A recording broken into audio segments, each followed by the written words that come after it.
자리에서 일어나셔서 하나님 말씀 보도록 하겠습니다. 오늘 저희들이 함께 살펴볼 말씀은 신약성경 누가복음 12장입니다. 누가복음 12장 35절로 40절 말씀. 신약성경 누가복음 12장입니다.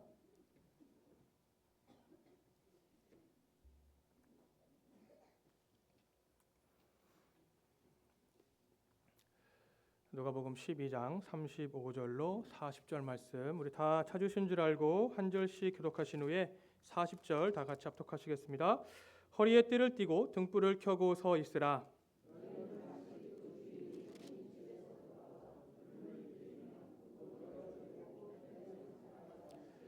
주인이 와서 깨어 있는 것을 보면 그 종들은 복이 있으리로다. 내가 진실로 너희에게 이르노니 주인이 띠를 띠고 그 종들을 자리에 앉히고 나와 수종들리라.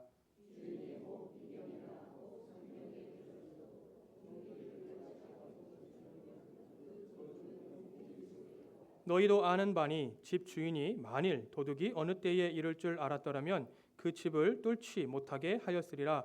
그러므로 너희도 준비하고 있으라. 생각하지 않은 때에 인자가 오리라 하시니라. 아멘. 자리에 앉으시겠습니다. 주인을 기다리는 종이라는 제목으로 잠시 말씀에 은혜 나누기를 원합니다. 여러분 혹시 아침 식사 하셨나요? 네, 오늘 아침에 맛있는 당근 케이크 나왔습니다. 저는 매주 그러듯이 우리 안숙희 권사님 만드신 건 줄 알았는데 오늘은 사오셨대요. 어딘가에서. 맛있게 잘 먹었습니다. 아직 저희가 점심 식사도 하지 않았지만 여러분에게 한 가지 여쭤볼게요. 여러분 오늘 저녁 뭐 드실 거예요? 아직 모르세요? 아직 계획이 없으셔요? 제가 여러분께 저녁 식사 초대해달라는 거 아니니까요. 예, 걱정하지 않으셔도 되는데요. 제가 이렇게 여쭤보는 말 한마디로 인해서 아마 여러분은 갑자기 의도치 않게 저녁 식사 자리를 생각하셨을 거예요. 어떤 분들은 집에 냉장고에 뭐가 있나 순간 생각해 보신 분도 있으실 테고요.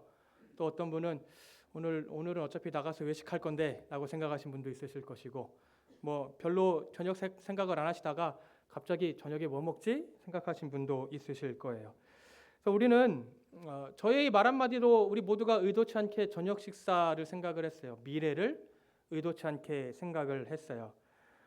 지난 몇 주간 저희들이 추운 이 겨울을 지나면서 은연중에라도 아마 여러분은 이런 말씀하셨을 거예요. 이 겨울이 빨리 지나야 될 텐데, 따뜻한 봄이 와야 될 텐데, 혹은 여름에 따뜻한 데로 휴가를 가야 되겠다, 그런 생각을 하셨을 수도 있어요.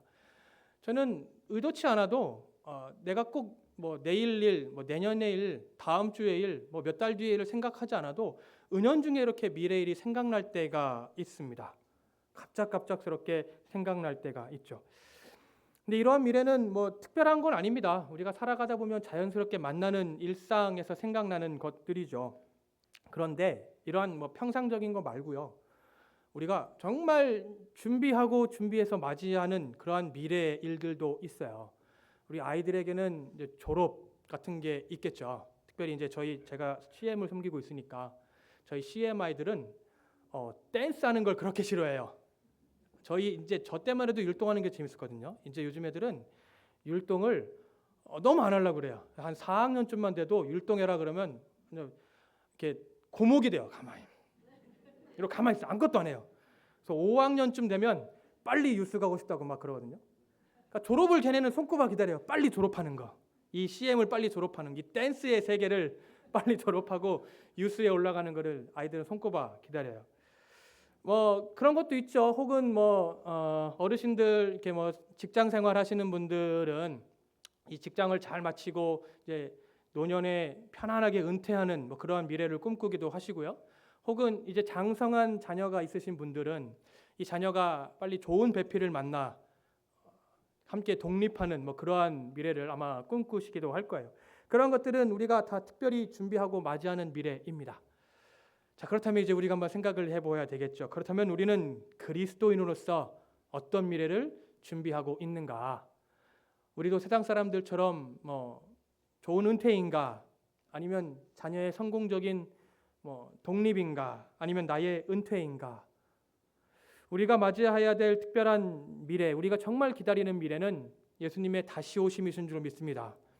우리는 그 때를 기다려야 돼요. 내가 열심히 준비해서 나의 노후를 준비하듯이 우리는 예수님의 다시 오심을 열심히 준비해서 맞이하여야 합니다. 예수님이 다시 오시는 것은 그냥 예수님이 다시 오시는 것 자체가 아니라 예수님의 다시 오심은 모든 인류의 역사의 완성이 될 것입니다. 예수님의 다시 오심은 우리 온 세상의 주인이 다시 돌아오시는 걸 거예요. 예수님의 재림은 그리고 온 우주의 회복이 될 겁니다. 인간의 죄로 인해 타락하였던 온 세상이 다시 예수님의 다시 오심으로 회복되어지는 그 놀라운 은혜가 바로 그 재림에 있는 것이죠. 그래서 예수님의 재림은 그 어떤 미래보다도 우리에게는 가장 특별한 미래이고요. 우리가 가장 잘 준비해야 되는 가장 확실한 미래입니다. 그리고 그 어떤 것보다도 우리에게 가장 중요한 미래의 일이 되겠죠.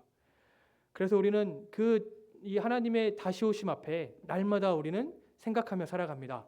오늘을 어떻게 살아가야 할 것인가? 이것이 우리의 삶의 가장 중요한 질문이 되겠죠.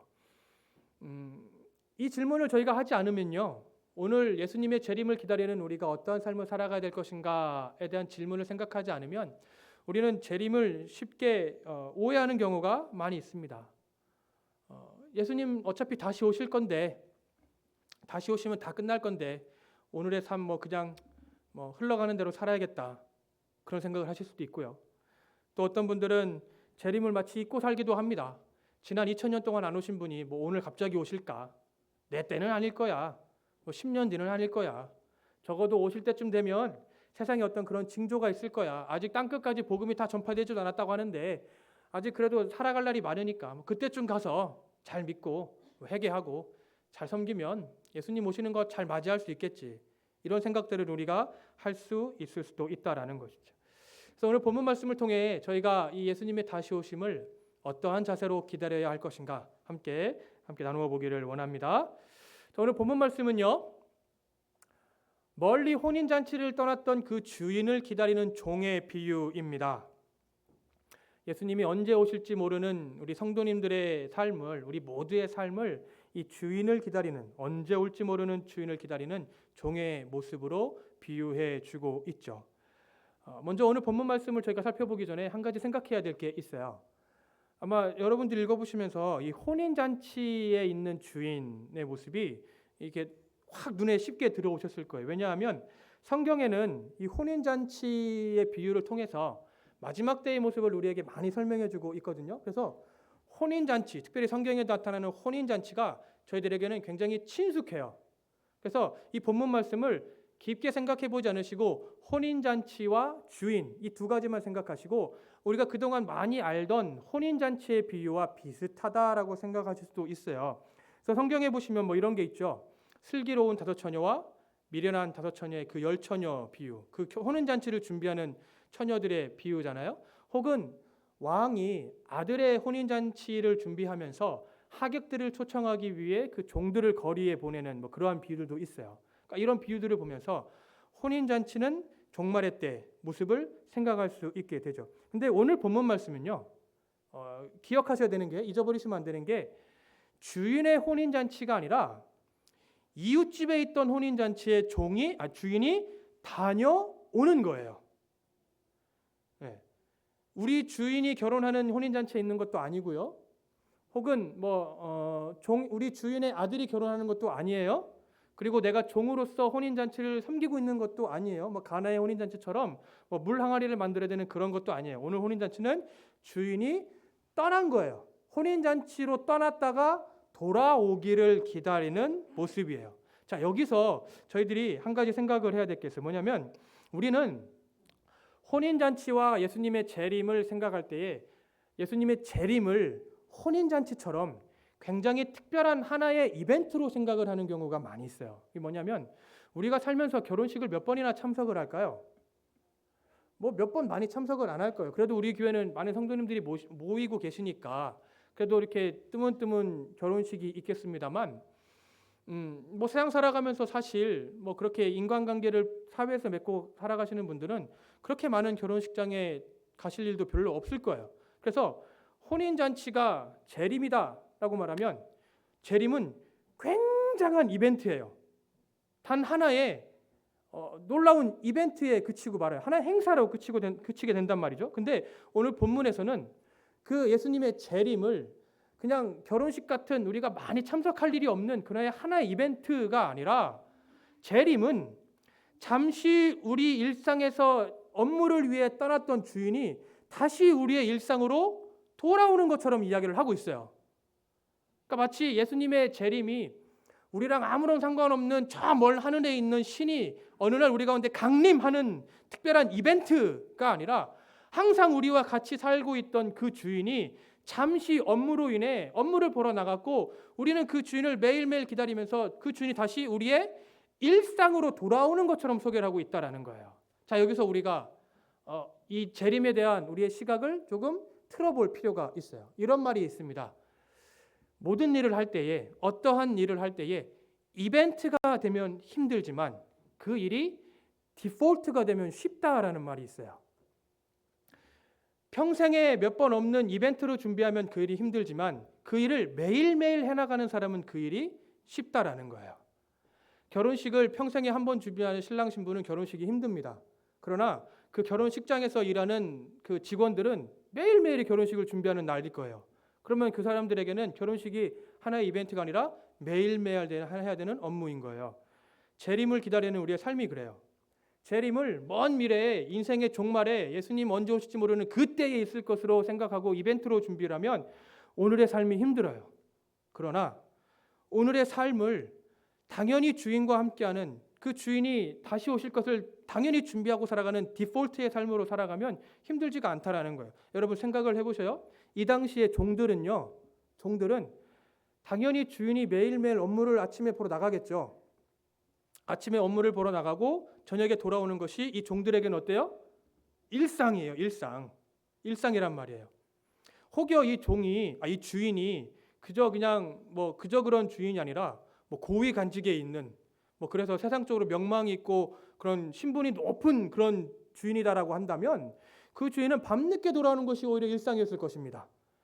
갑자기 초저녁에 돌아오면 왜 이렇게 빨리 왔나 싶을 거예요. 밤늦게 돌아오는 게 일상일 주인일 수도 있어요.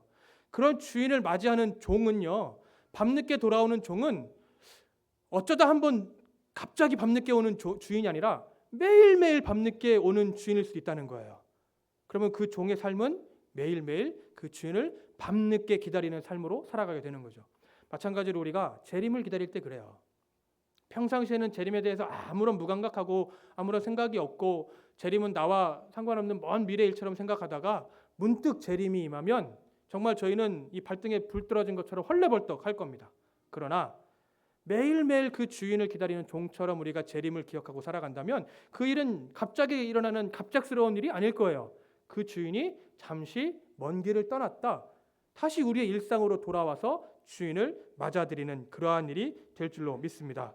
그래서 재림은 모르는 자들에게는 너무도 특별한 일이지만 이미 알고 있는 우리에게는요, 다시 주인을 맞아들이는 일상의 날이 될 줄로 믿습니다. 그 일상을 맞이하는 날 가운데 우리가 하루하루를 어떻게 살아가야 될 것인가?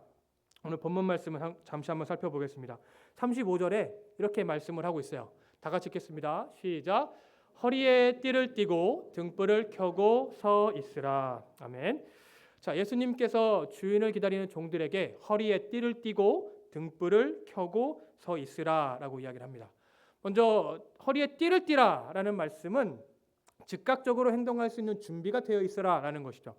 허리에 띠를 띠다라는 말씀 속에서 여러분은 구약의 아주 유명한 한 사건을 너무 쉽게 떠올리실 수 있을 거예요. 바로 유월절에 어린 양을 먹던 이스라엘 백성들의 그 모습이죠.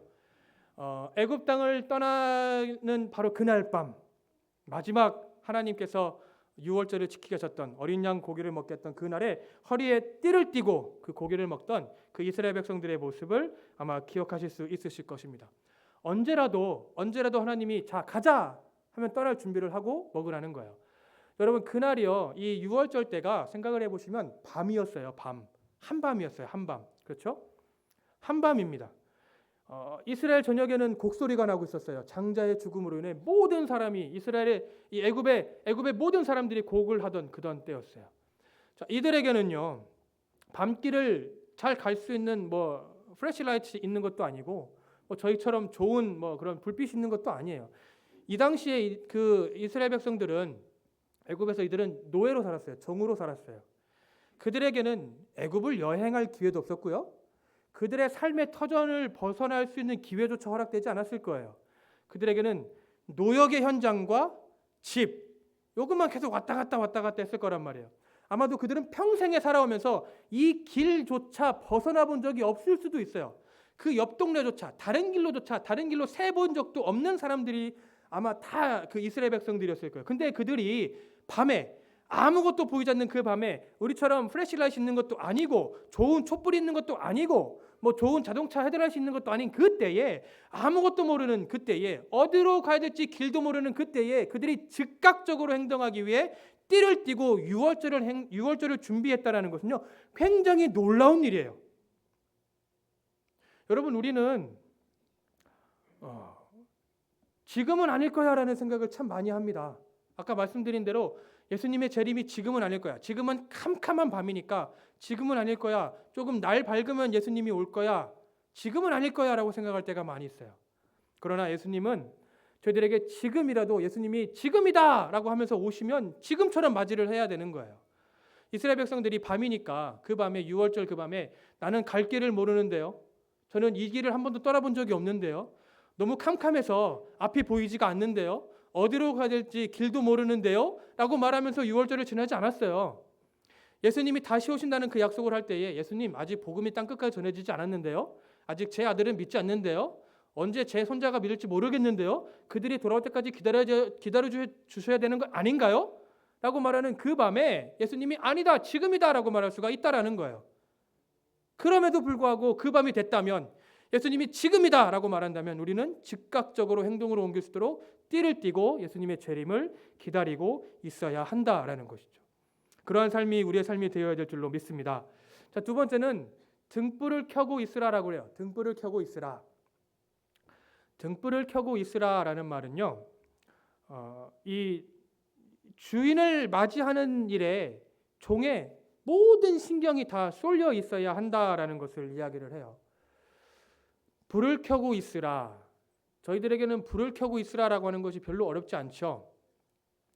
저녁에 제가 간혹 이제 뭐 수요일 날이나 금요일 날 좀 예배가 이제 늦게 끝나면 저희 아내는 제가 들어올 수 있도록 밖에 불을 켜놓습니다. 별로 어렵잖아요. 스위치 하나만 딱 켜고 있으면 돼요. 어렵지 않습니다. 불 켜놓는 거. 근데 당시에는 불을 켜놓고 서 있으라라고 하는 것이요. 굉장한 노역입니다. 이루 말할 수 없는 노역이에요. 당시에는요 한 주먹 정도 한 요 정도 크기 되는 램프에다가요 올리브 기름을 채워서 심지에 불을 붙여서 이제 밤에 불을 켜고 그렇게 있었던 그런 시대였다라고 합니다. 올리브 오일에 불을 켜는 게요 굉장히 쉽지가 않습니다. 지금처럼 뭐 이렇게 올리브를 잘 추출할 수 있는 뭐 그런 기계가 있을 때도 아니고요. 뭐 어떻게 기름을 추출해서 그 기름으로 불을 붙이는데 아마 여러분도 집에서 올리브유를 아마 요리하실 때 사용해 보셨을 거예요. 다른 식용유에 비하면요, 우리가 많이 쓰는 식용유에 비하면 잘 끓는 점이 굉장히 높아서 잘 불이 붙지 않아요. 그래서 높은 열기에 튀기는 음식에 올리브유를 사용하지 않아요. 낮은 온도에 가볍게 조리하는 요리 혹은 샐러드용으로 우리가 올리브유를 사용하잖아요. 당시에는 지금처럼 뭐 휘발유가 있는 것도 아니고 그 올리브유에 기름으로 불을 붙이는데 불이 너무 붙이기 힘드니까 그 심지를 하루 종일 올리브유에 담가놔요. 그래서 그 심지가 올리브유를 흠뻑 흡수하고 나면 그 이제 램프에 꽂아서 심지를 꽂아서 올리브유를 붓고 사용을 하는데 그 심지에 불을 붙일 때에도 불을 계속 대고 있어야 불이 붙어요. 그러면은 간신히 불이 붙습니다. 근데 그 램프가 불이 붙어도 뭐 1시간 반, 2시간이면 기름이 다 달아요. 그러니까 이 불을 켜고 서 있으라는 말은 그 불을 관리하는데 온 신경이 다 써 있어야 한다라는 것을 이야기를 해요. 그 붙이기 힘든 촛불이 그 램프에 불이 꺼지면 혹여 바람이 불어 꺼지면 또 한참 동안 불을 붙여야 되는 일이 그 종들에게는 있는 것이죠. 그러니까 잠시라도 화장실에 갈 일이 있다거나 혹여 다른 가정에 볼 일이 있어서 잠시라도 이 불을 지키는 일을 벗어난다 할지라도 그 종에게는 온통 관심이 이 불이 꺼지지 않는 것에 가 있어야 한다라는 거예요. 빨리 이 일을 마치고 가서 이 불이 잘 붙어 있는가, 불이 꺼지지 않았는가, 불 상태는 괜찮은가 계속 관리하고 살펴보아야 되는 게 종의 모습이라는 것, 종의 삶이라는 것이죠. 그러한 자세로 예수님의 재림을 기다리라 라고 우리에게 말씀을 하고 계시는 것입니다. 자, 이번엔 36절 한번 살펴보도록 하겠습니다. 36절 다 같이 한번 읽겠습니다. 시작. 너희는 마치 그 주인이 혼인집에서 돌아와 문을 두드리면 곧 열어주려고 기다리는 사람과 같이 되라. 아멘. 이 36절은요, 언제든지 주인이 도착하면 맞이할 수 있는 그런 준비를 하고 있으라라는 말씀입니다. 오늘 본문 말씀에서 이 36절에서 저희들이 주목해야 되는 단어들이 한 두 가지 정도 있는데요. 첫 번째는 기다린다라는 표현입니다. 기다린다. 우리도 예수님의 재림을 기다리고 있어요.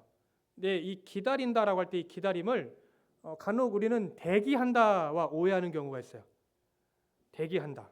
아무것도 하지 않고 가만히 있는 것을 기다린다라고 생각할 때가 많이 있다라는 것이죠. 마치 군인이나 군대에 있을 때 대기라고 하면 그냥 아무것도 안 하고 가만히 있는 것처럼 그렇게 기다리는 것으로 오해하는 수동적인 상태로 오해할 때가 있어요. 근데 여기서 기다린다라고 하는 것은요, 그냥 그렇게 대기하고 있어라라고 하는 것이 아니라 주인이 올 것을 기대하면서 환영하여 맞아들일 준비를 하라라는 거예요.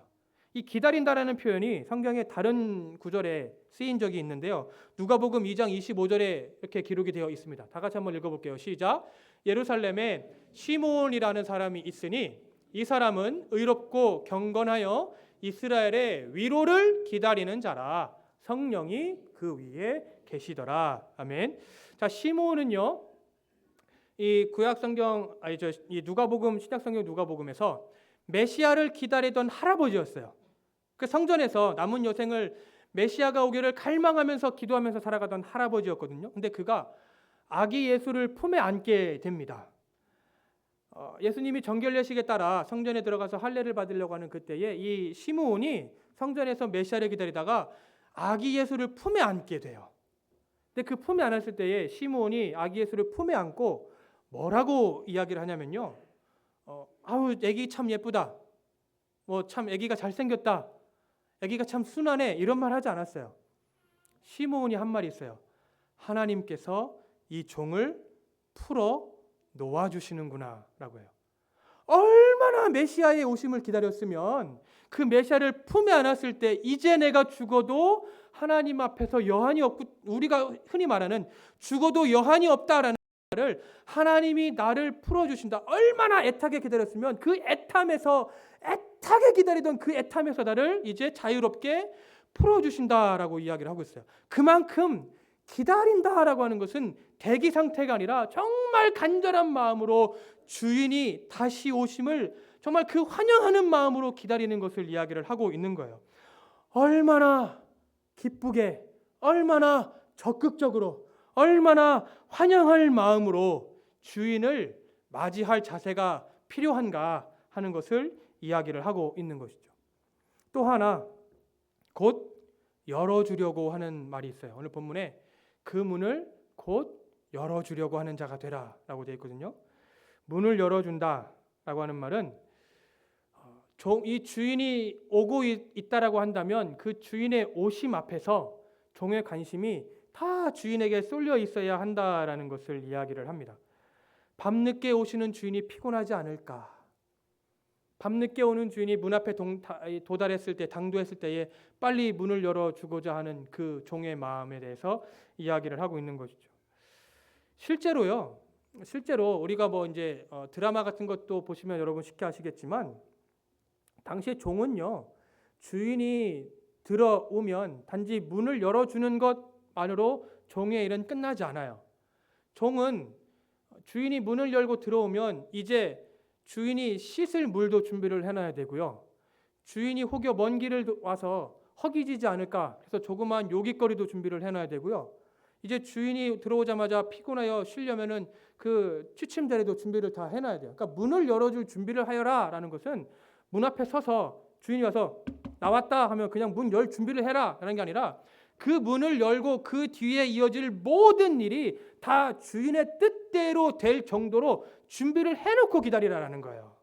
그러니까 예수님이 다시 오셔서 재림의 때 내가 왔다라고 할 때 아무것도 준비 안 하고 있다가 오셨네 하면서 갑작스럽게 맞이할 그런 상태로 맞이하지 말고 예수님이 오셔서 내가 왔다라고 할 때 나의 모든 삶이 예수님 보시기에 잘 정돈되어 있고 잘 살아왔고 그렇게 하나님의 백성으로 올바르게 설 수 있는 다 준비를 한 상태로 주인을 맞아들이라 라고 이야기를 하고 있는 거예요. 그러니까 주인이 오심을 기다려야 되겠죠. 주인이 언제 오실지 알고 그때를 바라보면서 문을 열어야 한다라는 거예요. 이 말을 우리에게 적용하면 우리의 관심은 예수님의 재림을 맞이하면서 하루하루를 살아가야 한다라는 거예요. 어찌하든지 그 주인의 다시 오심을 기다리는, 갈망하며 기다리고 있는 그러한 종의 자세로 우리가 이 땅을 살아갈 수 있어야 한다라는 것이죠. 종은 언제나 주인의 심기를 살펴야 합니다. 주인의 표정을 살펴야 되고요. 주인의 그 몸가짐을 살펴야 되고요. 옷매무새와 말투와 그 모든 것을 다 챙겨야 돼요. 그만큼 이 종의 관심은 주인에게 있어야 한다라는 거예요. 주인이 밖에서 일을 보고 왔는데 들어오면서 얼굴이 죽상해요. 뭔가 밖에서 안 좋은 일이 있었나 봐요. 그래서 뭔가 되게 피곤하고 힘들고 지친 몸으로 주인이 문을 열고 들어옵니다. 우리가 주인이라면 그 종을 어떻게 맞아드릴까요? 조용히 아무 말도 안 하고 그냥 모셔드려야 되겠죠. 근데 이 종이 센스가 없어요. 주인을 바라보는, 주인에게 관심이 없어요. 주인의 얼굴이 안색이 안 좋은데 관심이 없어서 주인이 딱 들어오는 그 발 앞에 종이 가서 아이 주인님 오늘은 뭐 밖에서 좋은 일 있으셨습니까? 그러면 이 종은요 자기가 기분이 좋으니까 주인도 좋을 줄 알고 자신의 기분 좋음을 드러냈다가 괜히 기분 안 좋은 주인 때문에 온갖 구박을 다 맞게 되는 거예요. 이놈아, 내가 밖에서 어떤 일이 있는지 알지도 못하면서 너 혼자 그렇게 기분 좋으면 되느냐? 하면서 나는 기분 좋았는데 지는 왜 기분 나쁘다고 나한테 화풀이야? 이러면 안 되잖아요. 종은 주인의 관심을 살펴야 돼요. 그 문을 열고 들어올 때 주인의 표정이 어떤지, 말투가 어떤지, 행동이 어떤지, 걸음걸이가 어떤지 하나하나 살피고 그 주인의 심기를 살펴야 한단 말이에요. 근데 우리는 예수님의 심기를 살피려고 별로 하지 않을 때가 많아요.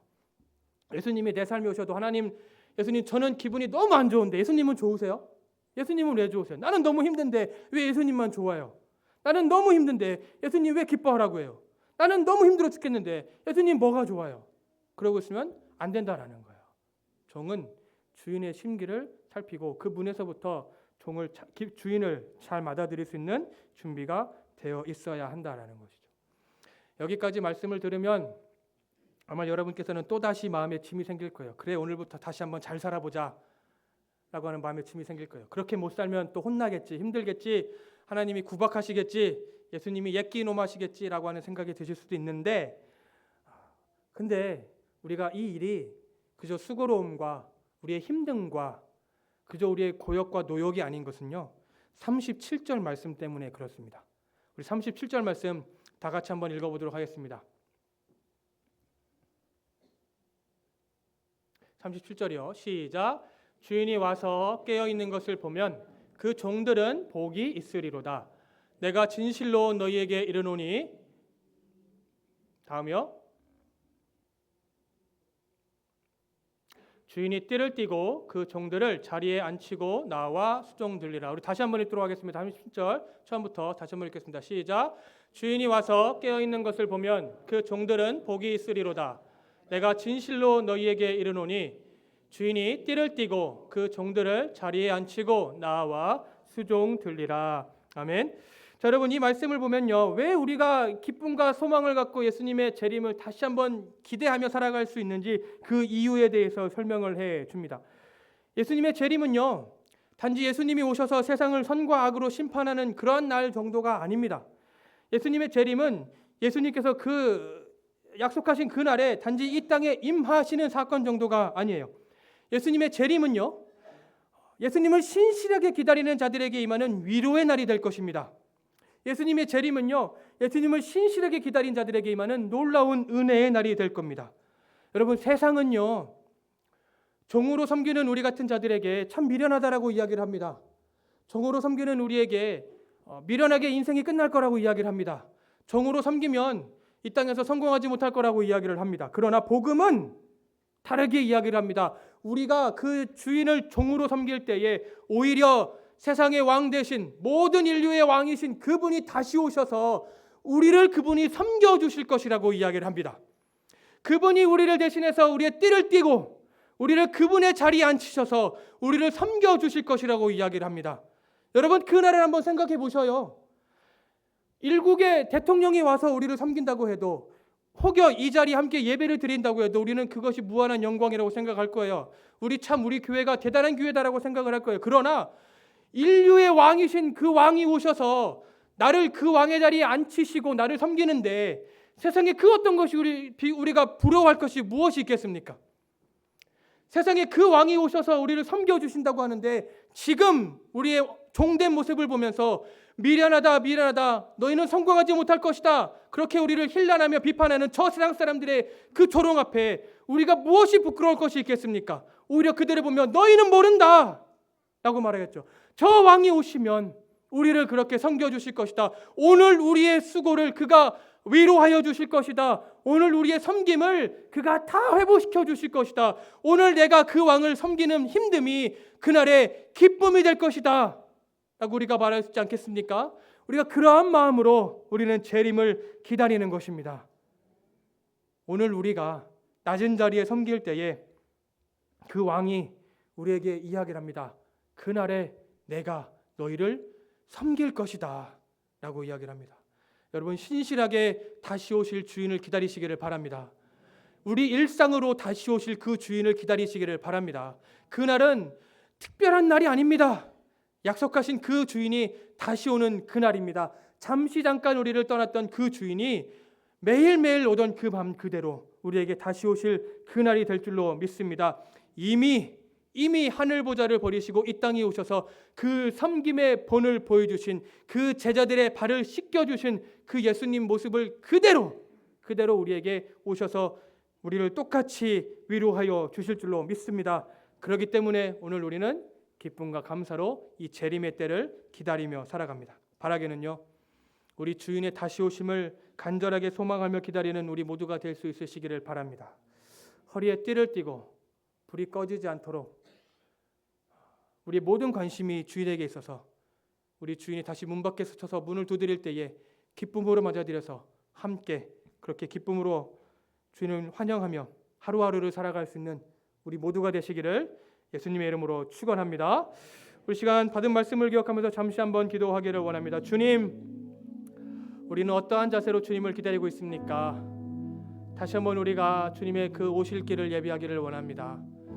주님 다시 오심이 그저 우리에게는 특별한 이벤트가 되어서 오늘 한날의 삶이 그 이벤트를 준비하는 수고와 그저 헛된 노력의 하루가 아니라 매일매일 우리 가운데 찾아오시는 그 주님을 다시 한번 우리의 일상으로 맞아들이는 그러한 날이 되게 하여 주시옵소서. 날마다 주님 앞에 살아가면서 날마다 주님 모셔드리기를 준비하는 마음으로 살아갈 때에 주님 다시 오시는 그 날이 정말 우리의 일상 가운데 임하시는 그 주님을 기쁨으로 맞아들이는 날이 될 줄로 믿습니다. 주님, 오늘도 우리가 그 주님을 맞아들이는 마음으로 감사와 기쁨으로 이 날을 살아갈 때에 다시 한번 우리 삶이 주님 앞에 은혜로 설 수 있도록 역사해 주시고 주님 앞에 완전하게 서는 그날을 바라보는 믿음을 허락하여 주시옵소서. 우리 그런 마음으로 잠시 한번 기도하도록 하겠습니다. 좋으신 아버지 하나님, 감사합니다.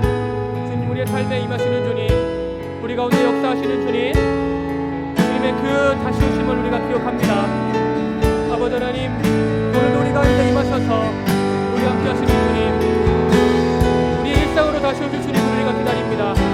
아버지 하나님, 어느 날에 오실지 우리가 알 수 없지만 주님 그 오심을 다시 한번 우리가 기억하오니 아버지 하나님, 우리가 허리에 띠를 띠고 불을 켜고 기다리는 우리가 되게 하여 주시옵소서.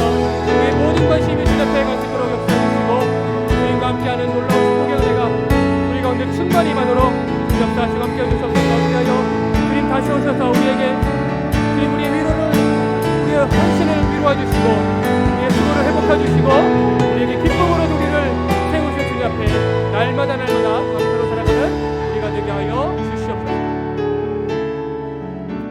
우리 시간 다 같이 자리에서 일어나셔서 결단 찬양 부르신 후에 예배를 마치겠습니다.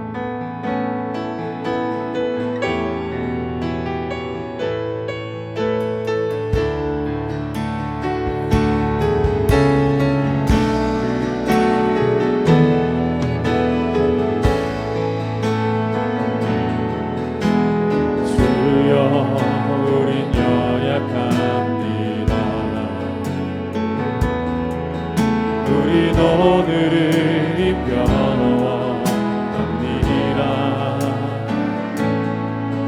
주 뜻 이루며 살기에 부족합니다. 우린 연약합니다. 주여 우린 넘어집니다. 오늘 하루 또 실수합니다. 주의 긍휼을 구하는 죄인입니다. 우리는 주만 바라봅니다. 한없는 주님의 은혜 온 세상 위에 넘칩니다. 닿을 수 없는 주 영광 온 땅 위에 충만합니다. 주님만이 길이오니 우린 그 길 따라갑니다.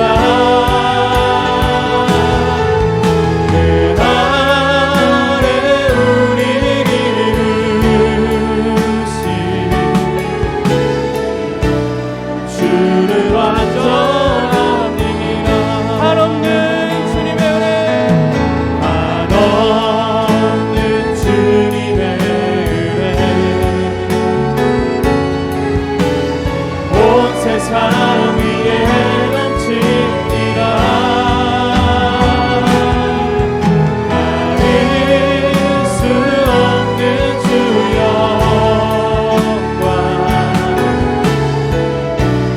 온 땅 위에 충만합니다.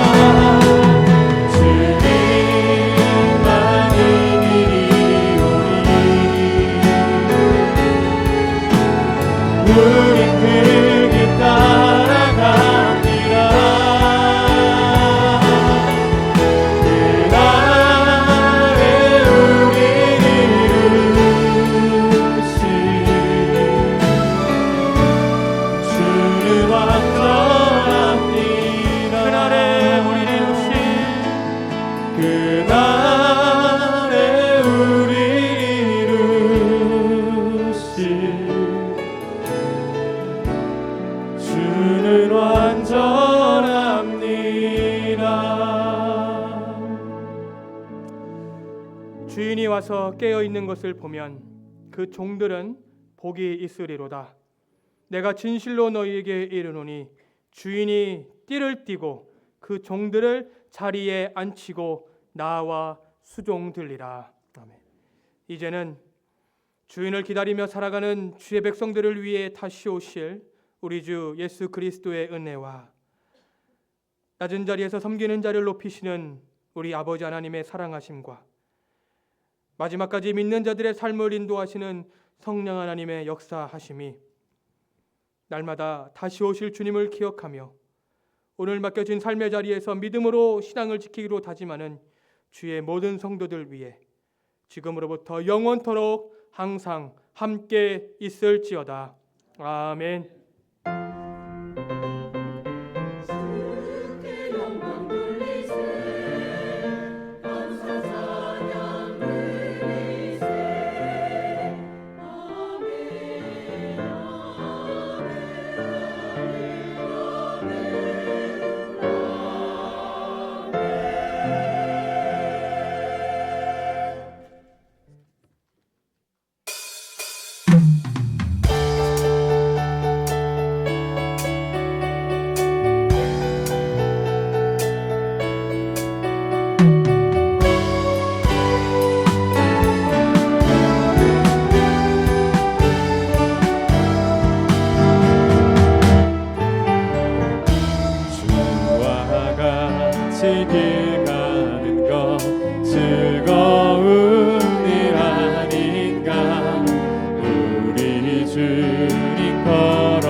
같이